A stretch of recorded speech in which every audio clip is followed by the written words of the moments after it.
This is the Wagalla airstrip.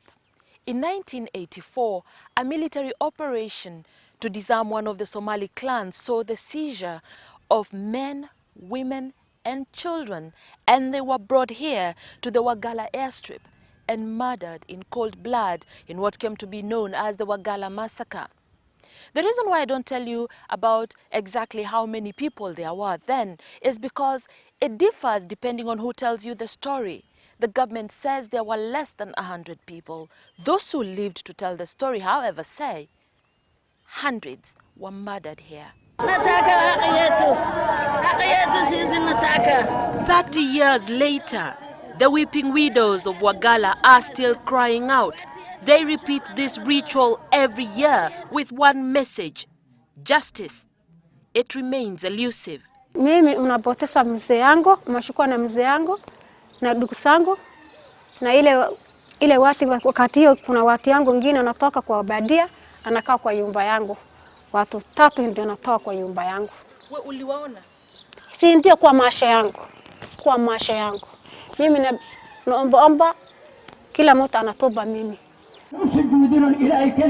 The gathering at the Orahe grounds to mark 30 years since the massacre continued to evoke memories of the event that changed the lives of many residents. The assurance that we are giving the residents of Wagalla, the victims, and other Kenyans who suffered historical injustices is that the Commission is in for the long haul, and that we shall continue to join with you to pursue justice. That incident I will never forget.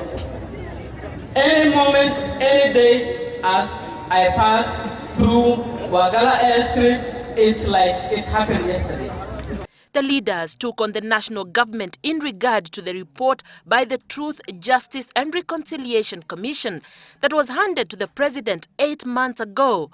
There are concerns that a bill in Parliament that seeks to amend the report may water down the recommendations. The very purpose of setting up TJRC was to heal this nation. And we cannot heal this nation through falsehoods.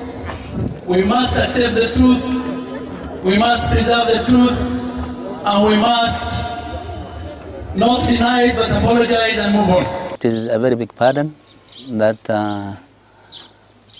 especially when Wagalla issue happened, I could cry tears for almost 6 months, and I regretted even why I was the chief. Part of the recommendations in the TJRC report include a public apology by the president on behalf of the government, as well as compensating the victims. Sisi tunataka haki yetu ya wananchi ile na kufa haki yake. Hawezi pata hayata ya binadamu. Lakini watu yetu naisha sio, nakufa sio. Ikikufa tunataka haki yake. This monument by the Kenya National Human Rights Commission is what stands out as a physical emblem of an event that continues to haunt the people of Wajir, and it at the very soul of the nation. While the 482 names to some may just be that, names. To those who can put a face to the name 30 years on, continue to hurt and wait for justice that all along has remained elusive. And Mawathe, Citizen Weekend.